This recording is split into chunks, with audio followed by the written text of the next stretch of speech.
Four things I want us to do this morning before we call it a day.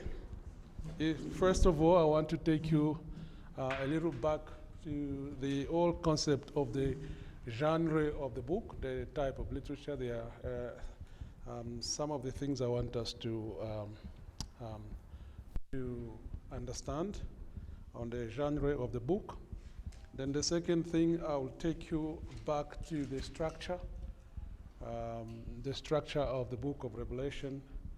And then I'll review what we covered yesterday a little bit on the connections, the literary connections that we get in the understanding of numbers, especially those special numbers that John has in mind to talk about the beasts and God's people and the prophetic, the eschatological time that he calls 1,260 days. And then there are two more things at the end. I'll just bring my thoughts on the Revelation 20 and also see the connections that are between number 7 and number 10 in Revelation. So let's start first with the genre. Let's start with the structure of the book. So I have two here. So we've got many scholars have different way of dividing the book in terms of structure. But I want to bring these two for the sake of illustrating the point I want to make of the eclectic nature of the book of Revelation. So one is from William Hendrickson. I recommend William Hendrickson is no more. His book on commentary on the book of Revelation, very, it's not very volumed, very short, but very good book. The title is More Than Conquerors by William Hendrickson. This is the structure that he suggests in his book, the structure of Revelation. So Duval and Hayes also, they've got a different structure, but they all agree in the nature of the fact that the book goes back and forth, and has parallels. So let me use Hendrickson. So we have, as we said yesterday, so this period, which starts with Christ's event, meaning life, death, and resurrection of Christ. The life, the death, the resurrection, and the ascension of Jesus. We call that Christ's events. And so this opens up this period we call church age, which is going to come to an end with the second coming. Now, Revelation has, according to Hendrickson, about 7 sections, and they run parallel to each other. So the first one is So the first one is from chapter 1 to chapter 3, and the second one from chapter 4 to chapter 7, third, chapter 8 to chapter 11, then chapter 12 to chapter 14, then chapter 15 to chapter 16, 17 to 19, 20 to 22. So what he argues for the structure, he says from 1 to 3 is the Jesus in the midst of the seven lampstands, and it covers the 3 chapters. They cover the whole period of time, the whole church age, of course, with some information that will be offloaded later. Okay, so there's the focus here is all about Jesus and the church, the 7 churches. And in chapter 4 to 7, he moves a little bit, but still describing the same period of time. Now he's talking about the vision in the heaven, chapter 4 and 5, the vision in the heaven, then he brings the 7 seals of judgment. Again, these chapters, 4 all the way to 7, they cover the same period of time with some information that were not probably explained in the first section, but it moves a little bit further. So here we have Jesus in the midst of the 7 lampstands, and here we've got the vision of heaven and also the 7 seals of judgment. Then in chapter 8 to 11, he comes back. So it's back and forth. He comes back again at the beginning of the church age. Now here he's talking about the 7 trumpets. They go up to chapter 11 where we see the 2 witnesses.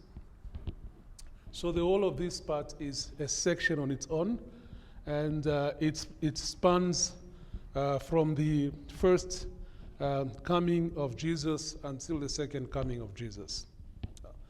Then 12 up to 14 is a section number 4. Now this one talks about a dragon.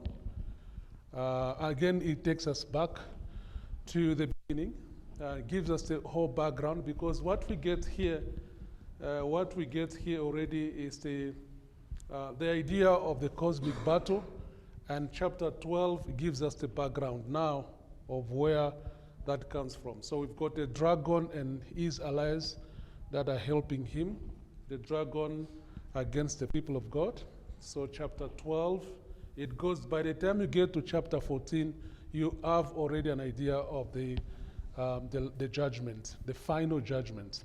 So sometimes you ask questions, why is he talking about the final judgment when we are just almost in the middle of the book? So because what he does is that by the time he gets to the last section, which we are already at the end of church age. So you see some hints here of the false prophets, the Antichrist. They are condemned, they are judged by God. Why? Because he has already reached the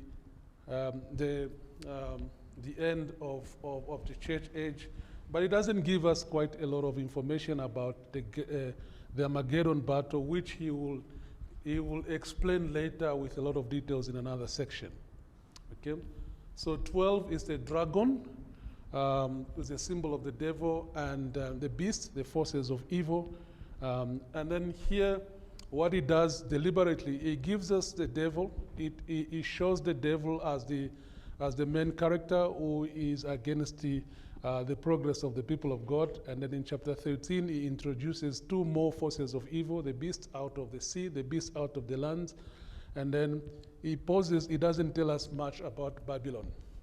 He introduces Babylon at the end of chapter 14 without much information, without much details, and then this is his style of writing.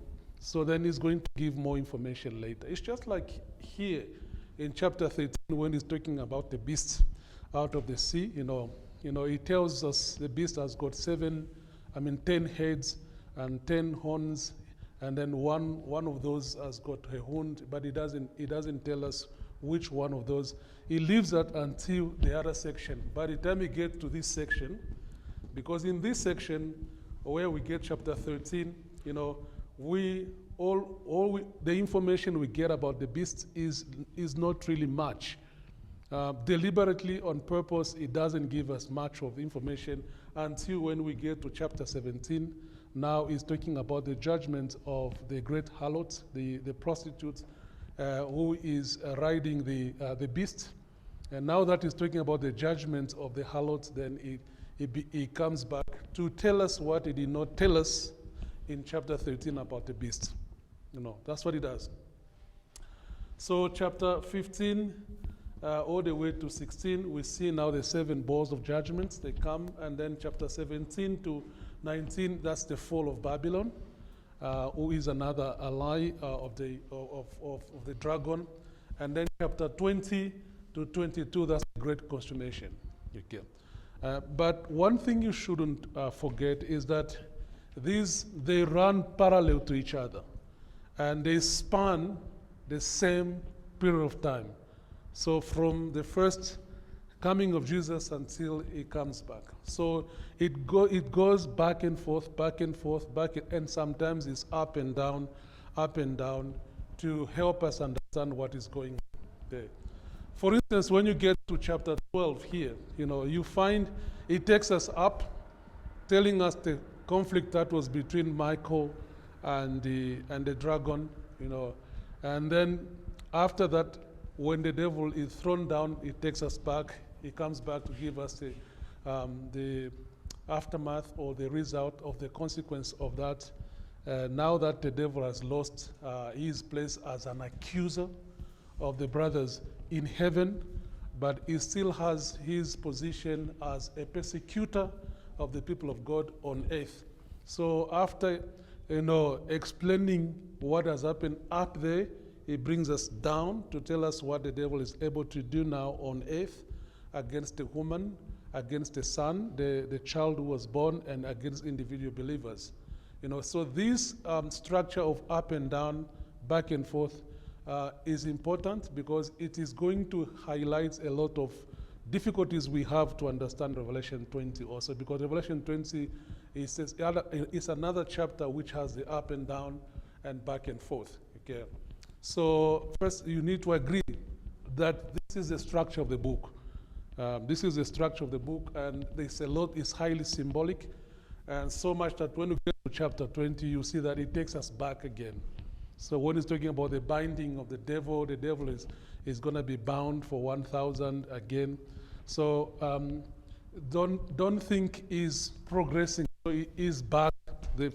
What has happened during the time and ministry of the Lord Jesus Christ. The devil has been bound, and then what he is able to do and what he's not able to do during this period of time. And as a result of that, what is happening now?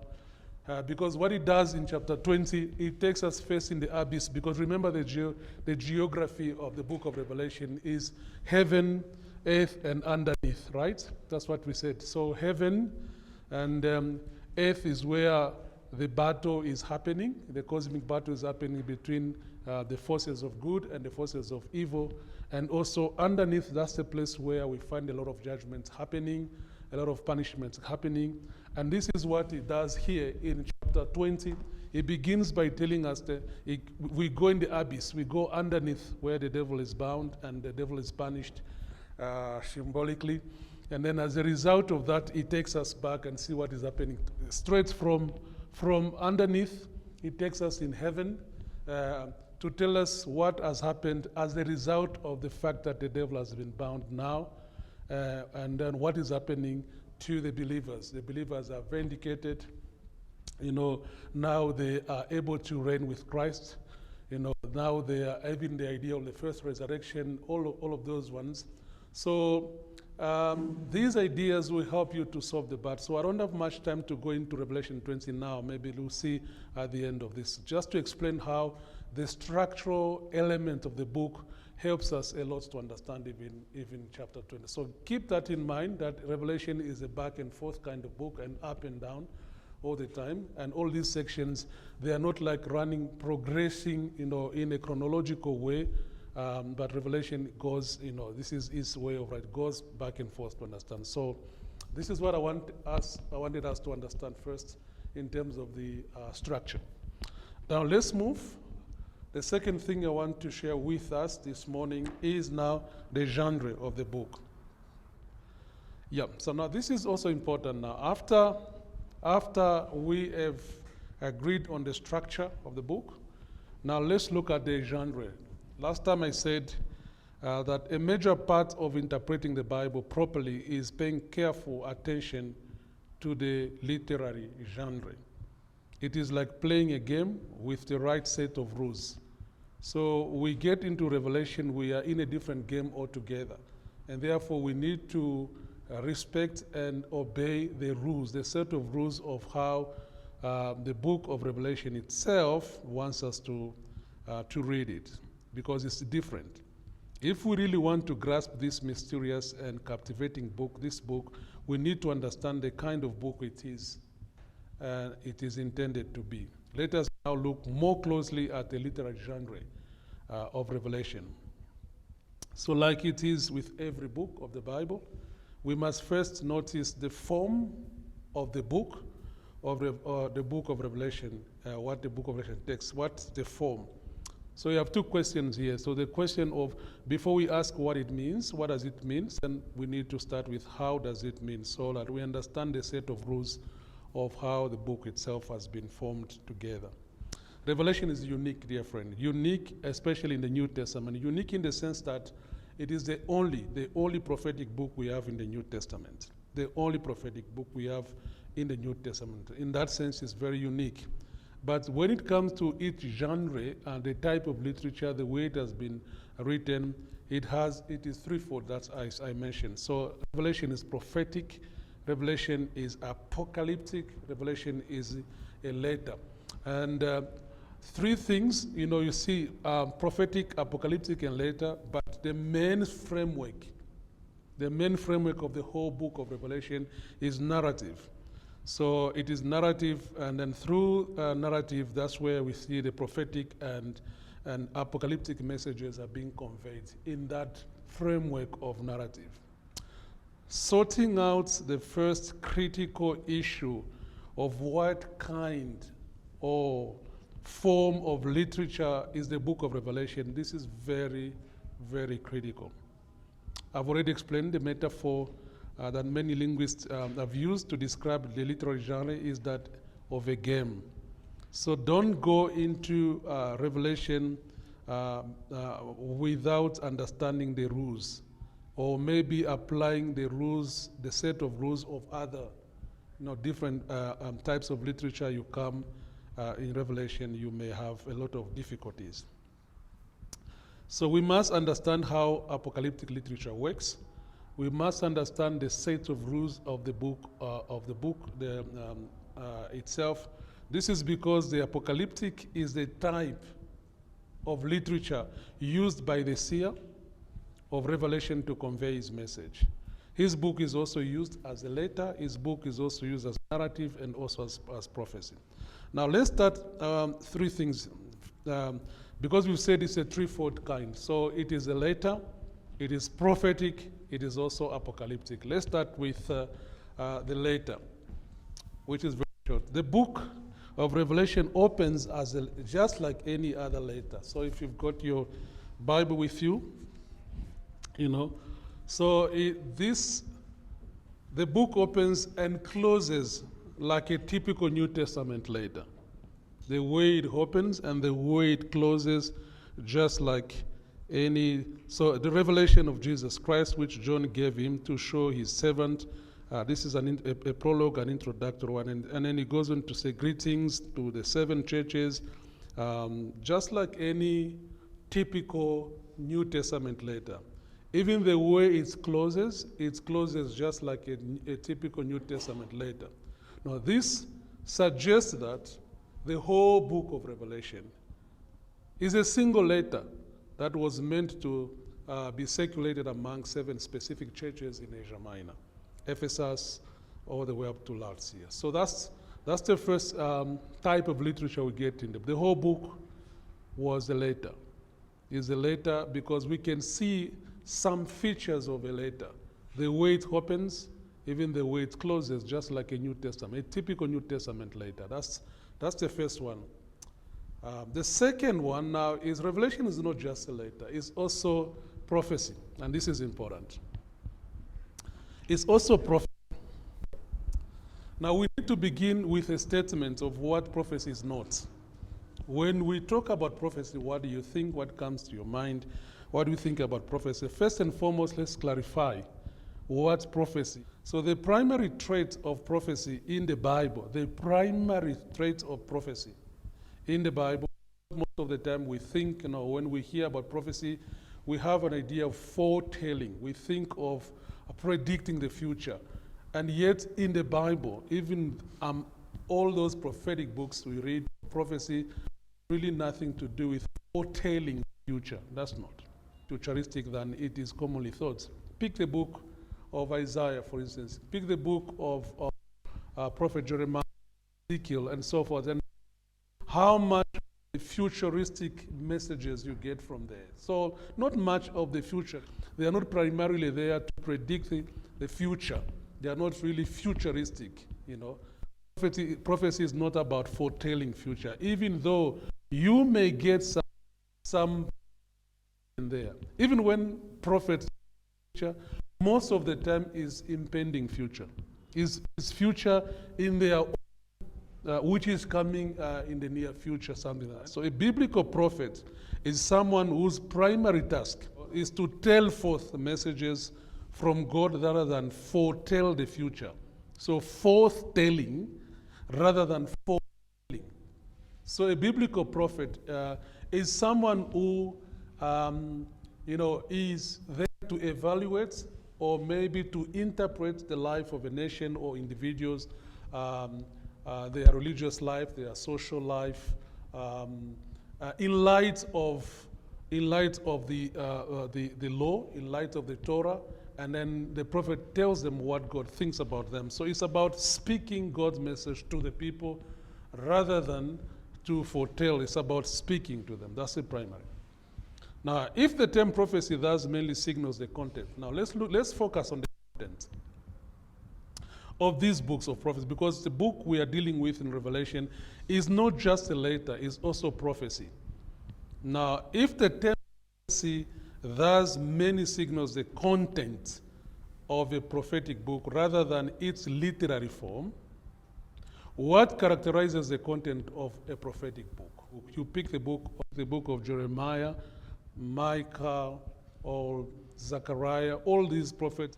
The first answer is that prophets were primarily concerned with the moral and spiritual life of individuals.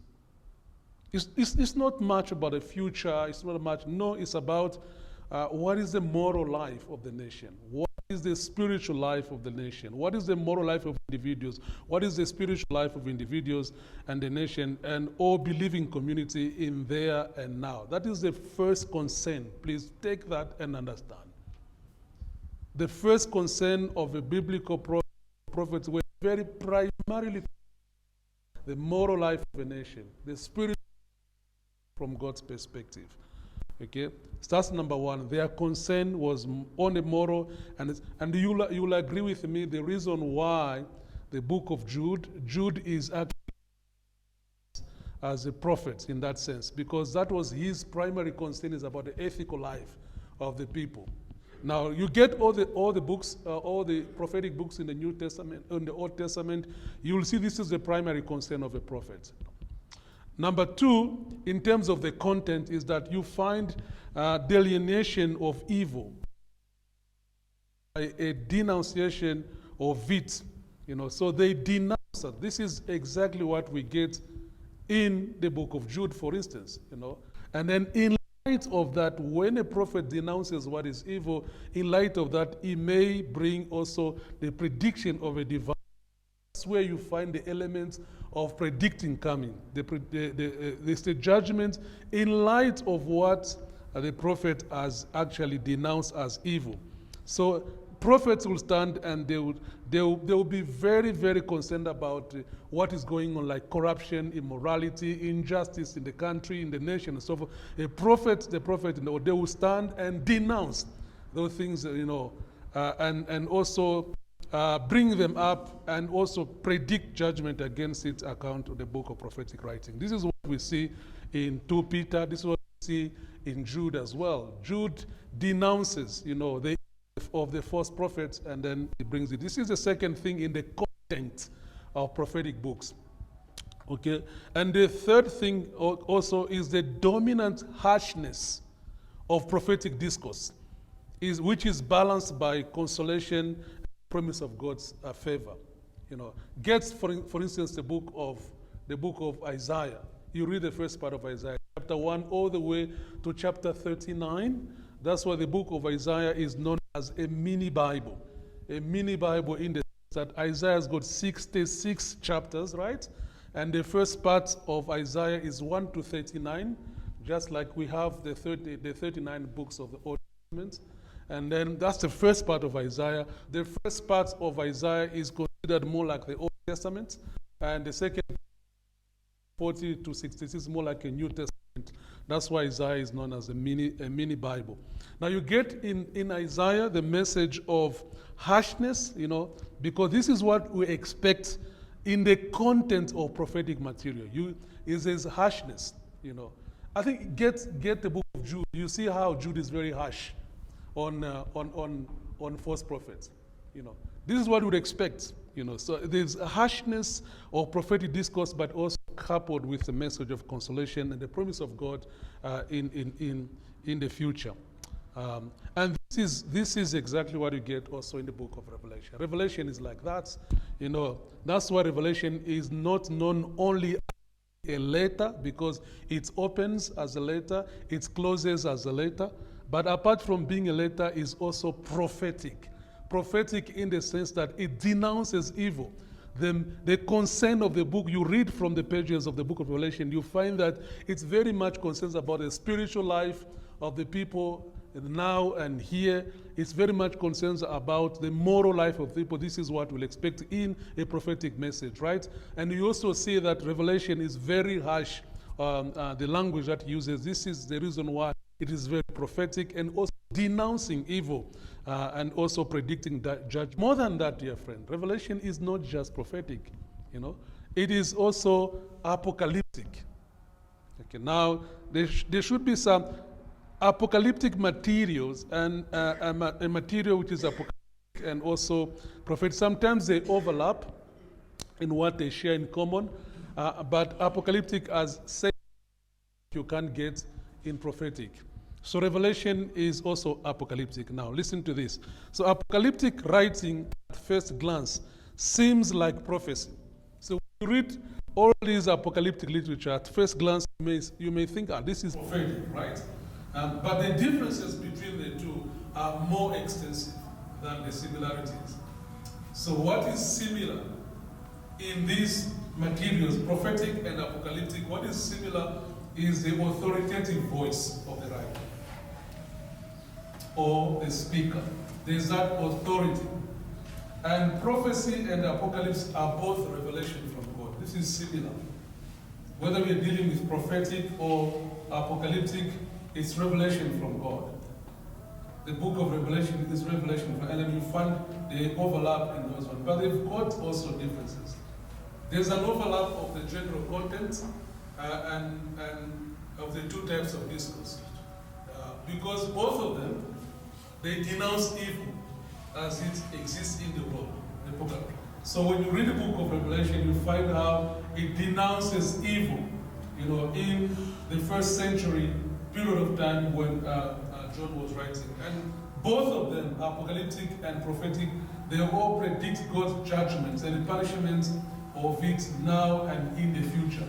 So Revelation has a lot of judgments happening now and also prediction of judgments in the future. So both prophetic and apocalyptic, you get this prediction of punishments now in the future. But this is now where we see the difference. But if we look more closely, the two genres begin to reveal their differences now. For example, when you are in prophetic books, Isaiah, Jeremiah, Ezekiel, okay, the prophet's portrayal of contemporary evil, when a prophet begins to portray an evil that is happening at that particular time, like Prophet Elijah, like Prophet Elisha, for instance, they tend to be more direct and more specific. This is what you get in prophetic messages. So when they are portraying an evil that is happening during their time, whether it's something to do with a political evil, injustice, or maybe oppression of the poor, with idolatry and so forth and so on, you find that a prophet will be more direct and will be more specific. Read the messages of Isaiah, for instance, or maybe the messages of Elijah when he's standing. So you find that the portrayal of evil is more direct and more specific, and yielding a picture of what is happening in a specific society of the prophet's time. So Ezekiel is talking about what is happening in his society at this particular time. So Prophet Elijah is dealing with Ahab and what was going on at that particular time. And when he begins to talk about the portrayal of evil, is more direct and more specific in his period of time and what is going on in his society. This is what we get in prophetic materials. But what about apocalyptic? Now, the portrayal of evil in apocalyptic literature or writing tends to be more generalized. And this is important. Even when we get to Revelation 20, for instance, maybe Revelation 18, that's where we don't want to stick to one specific period of time and say Revelation was talking about Barack Obama to be the mark of the beast, or he was talking about Muhammad to be the mark of the beast. Because Revelation is more apocalyptic, the portrayal of evil is not direct and specific, is not so much limited in that society. It's more generalized and more symbolic. You find a lot of symbols there, but you don't get symbols most of the time in prophetic messages. You may get them here and there, but when a prophet is portraying an evil that is happening during their time, they don't most of the time use symbolic language. They are very specific and they are very direct, and then someone will be able to get. But in prophetic material, they will use this more generalized and is more symbolic. That's why Revelation 13:1, for instance, you find is more generalized, and the evil that we get there is generalized and symbolic. You would expect the readers of John to get it this way. Okay? And this helps us to avoid the historicist approach of the book. It also helps us not to focus on one particular individual in particular period of time and say this is what Revelation is. No, Revelation, because it's not just a letter, it's not just prophetic, it's also apocalyptic. So the way it portrays the nature of evil is more generalized and more symbolic. More important than the different ways of portraying life on earth, this is another thing you should get. So we find that Revelation is more futuristic orientation of apocalyptic writing. So we can loosely identify apocalyptic writing as end time discourse, also called visions of the end. So that element of futuristic is more in apocalyptic messages rather than in prophetic messages. Now, a qualification that immediately needs to be made is that the end times in Christian apocalypse extend for a very long time. Now, this is important because we are talking about apocalyptic literature being futuristic oriented, Now, when we are talking about the idea of end times in apocalyptic literature, most of the time it's a very long time. In fact, there is a strand in the New Testament that views the entire time after the incarnation of Jesus as the last days. It's a long period of time. So that's what we get in apocalyptic, especially Christian apocalyptic literature. Now, to finish this part of the genre of the book, these two points are important. The primary form of prophecy is oracle.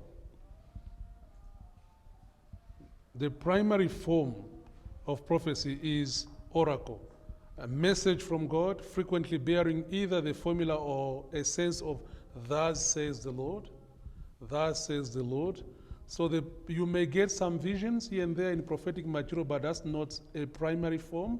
The primary form of a prophetic message are oracles that are coming from the prophet, and then with an endorsement of the phrase "That says the Lord." So the prophet is preeminently a person who has heard a message from God. He has heard a message from. So the idea of hearing God's message, and then he comes and then he brings out a message to the people. So the primary form of prophecy is more of oracle. We get oracles in Revelation as well. Why? Because Revelation is also prophecy. But the primary form of apocalypse is not oracle, it's vision. So this is not to say you don't get visions in prophetic materials, but you get visions in prophetic material, but it's not a primary form. You may get oracles also in apocalyptic material, but that's not a primary form. The primary form is visions. That's why Revelation is full of visions. And then a person who is writing as an apocalyptic seer is more of a seer.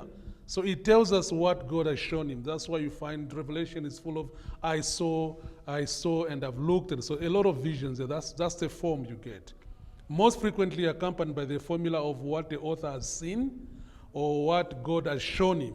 Because apocalyptic discourse is about the end, a certain tone of finality permeates it. So these are the three things I wanted, the three elements I wanted to emphasize in Revelation. Revelation being a letter, Revelation being prophecy, and Revelation also being apocalyptic. And the reason why I've emphasized quite a lot of apocalyptic is because it's going to help us in terms of when Revelation begins to portray an evil that is happening there, we should not take it just something very direct and specific and something that is happening. Don't just confine it in the society and the period of time of the seer. It's more generalized and it's more symbolic. So the book of Revelation is not like, you don't get this section prophetic, this section is apocalyptic, this section is no. That's not how John has written. So it is actually, they overlap, the message, they overlap each other. So as a reader, you should be able to tell that this is more prophetic now. This is more like a combination of both together. Or this is like a combination of the three altogether. But remember the whole Revelation, the whole book of Revelation 1 to 22, it is a letter. But it's a letter which the content is prophetic and the content is at the same time apocalyptic. So Revelation 1 to 3, when you read it, you may see what is it that is predominant here, okay? So you can get some minor elements of apocalyptic, but what is more predominant there you get, and should be, this is more prophetic, or this is more of, but it doesn't mean that you won't get one or two or three hints of something to do with apocalyptic literature, okay? But the whole book, the way it has been written, is predominantly apocalyptic. The whole book, if we take it as a whole, is more of apocalyptic, full of visions, full of symbols, and symbols are actually very predominant in there. So much that almost everything should be first and foremost considered as symbolic. First and foremost as symbolic. Almost everything should first and foremost, because this is the format himself chosen to convey the message. So when you get something very harsh in Revelation, and then when you see how he's trying to denounce, look at, for instance, Revelation 17, the way he's talking about Rome, it's symbolic of Babylon, and it's very harsh language, what you'd expect in prophetic material. Very harsh and denouncing evil and so on. So this is very, very important. Almost everything is symbolic. And almost everything is packaged in a format of visions. And the moment they come in a format of vision, they are more symbolic. So that's my piece of advice is that when you get stuck in Revelation, which already is very apocalyptic, the safe side first is to take the symbolic side.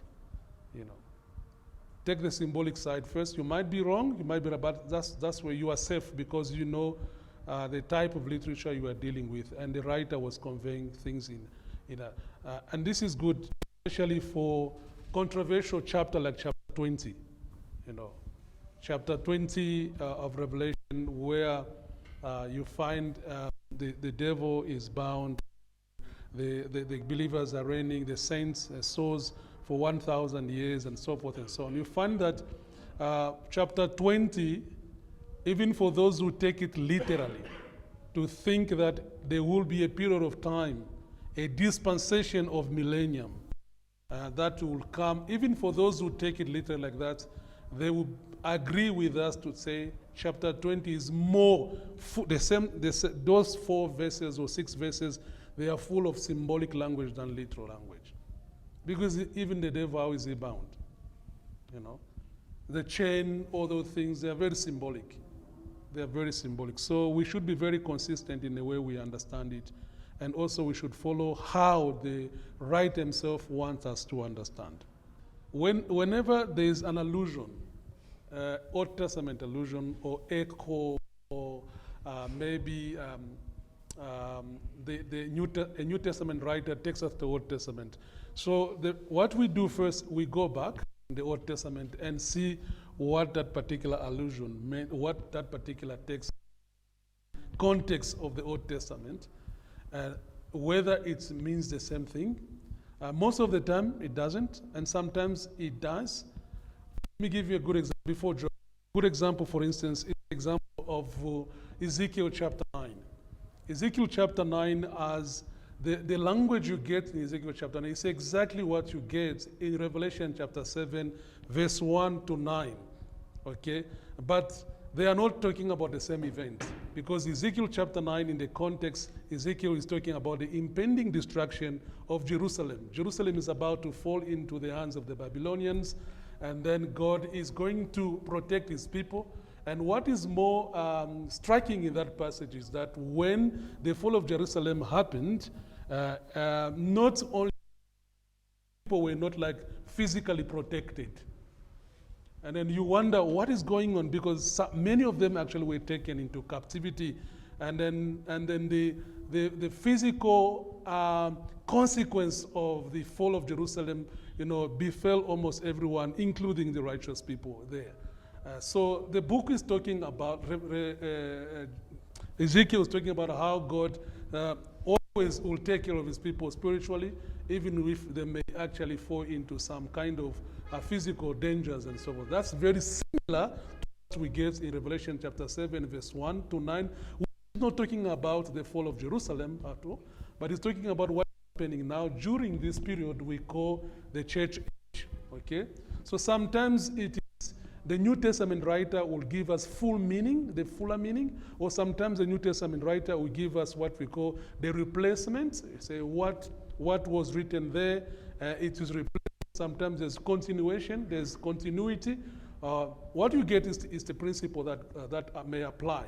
So Joel, he was talking about the fall of Jerusalem that happened in 586, when the Babylonian came. But the same language of judgment that is going on, the locust idea, the whole idea of the moon changing, and so painting how vivid the judgment of God is, You saw in the letter of Jude, of Peter, how they are replacing the day of God in the Old Testament, the day of the Lord, with the day of the Lord Jesus Christ. Very, very, very striking. So, as a student of the Bible, so you see echoes like those ones. You actually go back in the Old Testament and say, what was the writer talking about here? Which event was he talking about? Was he talking about an impending future that was something that happened in their time, or was he referring to maybe it's a double meaning, something that happened during their time? Also, we've got some future, implication of the same.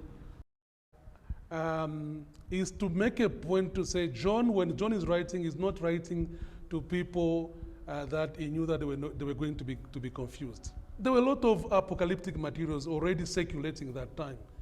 The apocalypse of Paul, the apocalypse of Mary, written and circulating at that time. So many, even the apocalypse of Ezra, the Ezra 1, Ezra 2, Ezra 4. All these were apocryphal books that were circulating during the intertestamental period. During the intertestamental period, a lot of books were written. Actually, the apocrypha, the ones the book of Maccabees, and they were all written during that period of time. Not only in a historical format, not only in a prophetic format, but very, very apocalyptic. Many of them. So much that many people think that the book of Daniel was not actually written by Daniel. Some people think it was written by a certain guy during the intertestamental period as an apocalyptic literature, because apocalyptic literature most of the time a person writing doesn't bring in his name. In apocalyptic literature, it is one of the rules is that you put it under a particular figure of the past. And then many people think if these are the sets of the rules, out that the book of Daniel was written by Daniel. Because when you get to Daniel chapter 10 and chapter 11, dear friends, you'll be amazed when you compare with exactly what happened in history. All the details of Daniel chapter 11, the king of the south, the king of the north came, and then he rebelled, and then it is exactly what happened, as if somebody who wrote, the one who wrote, he wrote after history. You get what I mean? As if he wrote after history, then he began to write. So the idea of the inerrancy of Scripture, we always get it as an issue when it comes to the book of Daniel. I have settled myself, I believe Daniel is the writer. Yeah, but this is some of the possibilities. Even the book of Revelation, you'll find a lot of New Testament scholars also arguing against the authorship because of the nature of apocalyptic. You know, apocalyptic most of the time is written pseudonymously, so they hide the name. But one thing which is very different about it is we believe that Revelation was written by John. A lot of them, brother. And it's because you may think that why was you writing something like this if people were not really familiar with that kind of writing? So there were plenty of them. You can Google there, the Apocalypse of Paul is there. The Apocalypse of, they are naming them under those famous guys, and they come in a prophetic material. So Ezra 1, Ezra 2, Ezra 3, all those apocryphal ones, they are apocalyptic material.